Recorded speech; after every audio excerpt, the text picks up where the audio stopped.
Alfred Packer. En 1874, cet homme guide un groupe de 5 prospecteurs dans les montagnes du Colorado en plein hiver. Les conditions sont catastrophiques. La neige bloque tous les passages, les vivres s'épuisent rapidement et le froid devient insupportable. 2 mois plus tard, Packer ressort seul des montagnes, en bonne santé, avec de l'argent dans les poches. Les corps des 5 hommes sont retrouvés plus tard, partiellement dévorés. Packer affirme d'abord avoir survécu en mangeant la chair de ceux qui mouraient de froid. Puis sa version change. Il finit par admettre avoir tué au moins l'un d'eux. Le tribunal le condamne pour meurtre. Il est le premier Américain condamné pour cannibalisme. Ce qui rend son cas particulièrement troublant, c'est la préméditation possible. Certains témoins affirment qu'il est reparti seul alors que les autres étaient encore en vie. Il purge une longue peine de prison, mais obtient une libération conditionnelle en 1901. Il mourra en 1907. Son histoire reste l'une des plus connues de l'Ouest américain, non pas pour une quelconque gloire, mais parce qu'elle illustre jusqu'où un homme peut aller quand la survie devient la seule priorité. Issei Sagawa. Cet homme japonais est peut-être le cannibale le plus connu du XXe siècle, non pas à cause de la violence de ses actes, mais à cause de ce qui s'est passé après. En 1981, alors qu'il est étudiant à Paris, il invite une camarade néerlandaise chez lui, la tue d'une balle dans la nuque, puis la mange sur plusieurs jours. Il est arrêté quand il tente de jeter les restes dans un parc. Les psychiatres français le déclarent mentalement irresponsable. Il est renvoyé au Japon, où les autorités le libèrent, estimant ne pas avoir les bases légales pour le maintenir enfermé. Ce qui choque le monde entier, c'est ce qui suit. Sagawa devient une célébrité au Japon. Il publie des livres, écrit des chroniques culinaires, donne des interviews télévisées. Il parle de ses actes sans aucune honte apparente. Pendant des décennies, il vit librement à Tokyo. Il a toujours affirmé que ses pulsions n'ont jamais disparu. Il décède en 2022, sans avoir jamais été condamné pour ses crimes. Sa victime s'appelait René Hartevelt. Elle avait 25 ans. Andrei Chikatilo. Cet homme soviétique a tué plus de 50 personnes entre 1978 et 1990, principalement des femmes et des enfants. Il sévissait dans le sud de la Russie, attirant ses victimes dans des zones isolées, souvent près des gares ou dans les bois. Il mutilait leur corps et consommait certaines parties de leur chair, en particulier les organes internes. Les autorités soviétiques ont mis des années à l'identifier, en partie parce que le système judiciaire de l'époque avait condamné et exécuté à tort un innocent pour l'un de ces meurtres. Chikatilo était instituteur, puis fonctionnaire. Il menait une vie en apparence parfaitement ordinaire. Il était marié, père de famille. Ce double visage a rendu son arrestation encore plus difficile. Quand il est finalement capturé en 1990, il passe aux aveux de manière détaillée, décrivant chaque crime avec une précision froide. Il est jugé en 1992, reconnu coupable de 52 meurtres et exécuté d'une balle dans la nuque en 1994. Son cas a profondément marqué la criminologie russe et internationale. Albert Fish. Cet homme américain a opéré dans la première moitié du XXe siècle, dans les États du nord-est des États-Unis. Il est responsable de plusieurs meurtres d'enfants et a avoué en avoir consommé la chair dans au moins un cas documenté.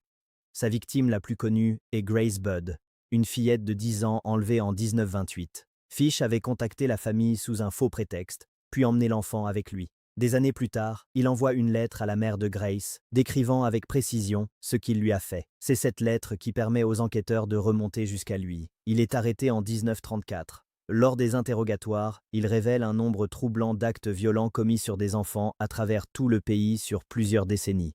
Les psychiatres qui l'examinent le décrivent comme l'un des cas les plus complexes et les plus déviants jamais observés. Il est jugé, reconnu coupable du meurtre de Grace Budd et condamné à mort. Il est exécuté sur la chaise électrique en 1936. Il avait alors 65 ans. Jeffrey Dahmer. Cet Américain originaire du Wisconsin a tué 17 hommes et adolescents entre 1978 et 1991. Ses victimes étaient principalement de jeunes hommes noirs et asiatiques, qu'il attirait chez lui sous divers prétextes. Une fois chez lui, il les droguait, les étranglait, puis démembrait leur corps. Il conservait certaines parties dans son appartement, en congelait d'autres et consommait régulièrement de la chair humaine. Quand la police pénètre dans son appartement en juillet 1991, après qu'une victime s'est échappée, elle découvre des crânes dans les placards, des organes dans le réfrigérateur et un baril de produits acides contenant des corps en décomposition. Ce qui frappe dans le cas d'Amer, c'est aussi ce qui s'est passé des années plus tôt. Un adolescent s'était enfui de chez lui en 1988 et la police l'avait renvoyé à Dahmer, croyant à une dispute de couple. L'enfant a été tué cette nuit-là. Dahmer est condamné en 1992 à 957 ans de prison. Il est tué par un codétenu en 1994, Nikolai Djoumagaliev, Cet homme du Kazakhstan soviétique a commis ses crimes dans les années 1980, dans une région alors peu connectée aux grandes villes et à leurs structures judiciaires. Il attirait des femmes qu'il rencontrait, les tuait, puis consommait leur chair. Selon les enquêteurs, il aurait tué au moins 7 femmes, mais le nombre réel pourrait être plus élevé. Ce qui rend son cas particulièrement singulier, c'est une anecdote rapportée lors de son arrestation. Il aurait invité des amis à dîner et leur aurait servi de la viande humaine à leur insu. Ce n'est qu'après la soirée que l'un d'eux aurait découvert des restes dans la cuisine et prévenu les autorités. Il est arrêté, jugé, mais déclaré psychiatriquement irresponsable. Il est interné dans un hôpital psychiatrique, d'où il s'évade en 1989. Il est repris quelques années plus tard. Son cas est resté largement méconnu en dehors de l'espace post-soviétique, mais il figure parmi les cas les plus documentés de cannibalisme criminel du XXe siècle en Asie centrale.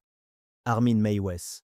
Cet Allemand est à part dans cette liste, non pas parce que ses actes seraient moins graves, mais parce que la situation dans laquelle ils se sont produits est sans précédent dans l'histoire judiciaire. En 2001, Meiwes publie une annonce sur un forum spécialisé sur Internet, cherchant un homme consentant à être tué et mangé. Bernd Brandes répond à l'annonce. Les deux hommes se rencontrent dans la maison de Meiwes, en Hesse.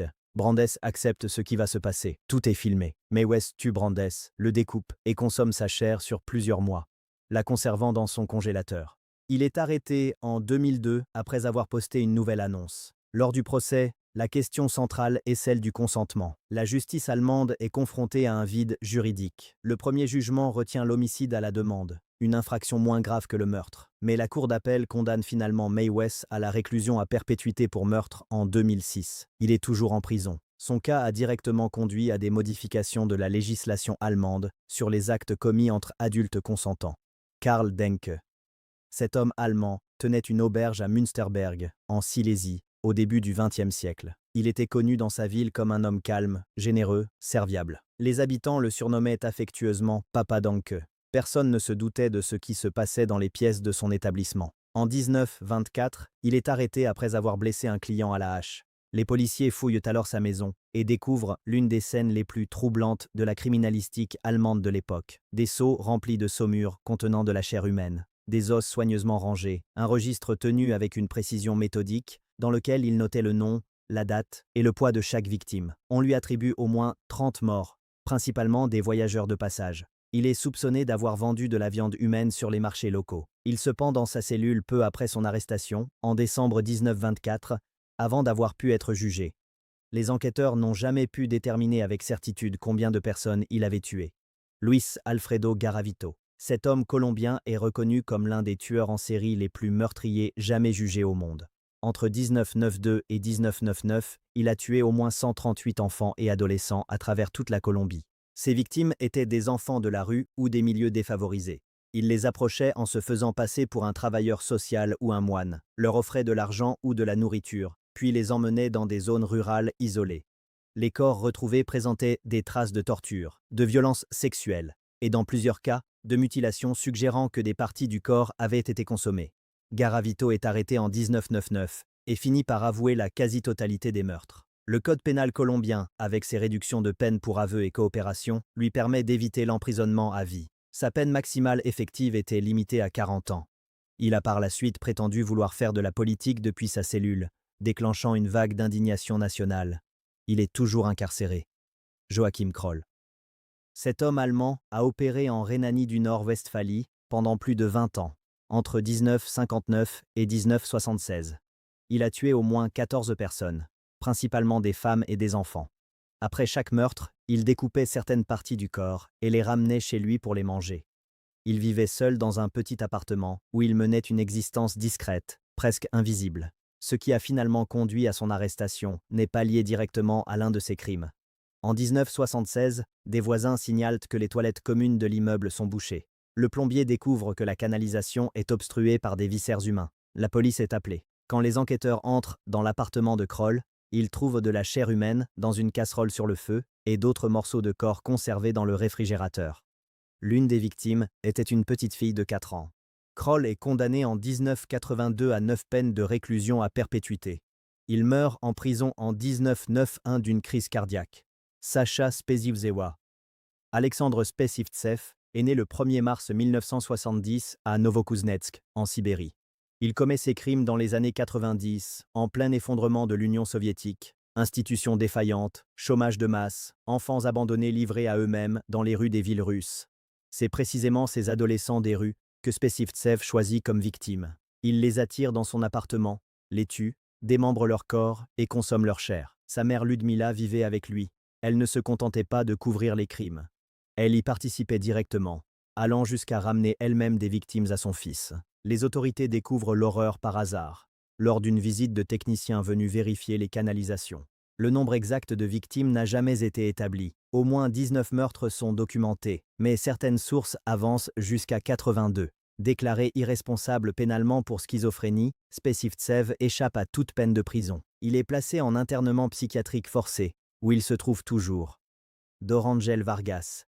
Cet homme vénézuélien surnommé « le mangeur d'hommes de San Cristobal » est arrêté en 1999 dans la ville de San Cristobal, à l'ouest du Venezuela. Il vivait dans un parc public, sans domicile fixe, et attirait des hommes de passage en proposant des services ou de la nourriture. Il les tuait, découpait leur corps et en consommait la chair. Lors de son arrestation, les enquêteurs trouvent des restes humains dans son campement de fortune. Interrogé par les médias vénézuéliens peu après son arrestation, il donne des interviews d'une froideur déconcertante.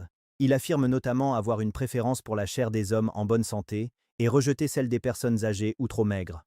Ces déclarations, diffusées à la télévision nationale, provoquent un choc dans l'opinion publique. Le nombre exact de ces victimes n'est jamais établi avec certitude. Il est déclaré psychiatriquement atteint et interné dans un établissement spécialisé plutôt que jugé devant un tribunal pénal ordinaire. Son cas reste l'un des plus médiatisés d'Amérique du Sud dans le domaine de la criminalité violente de la fin du XXe siècle.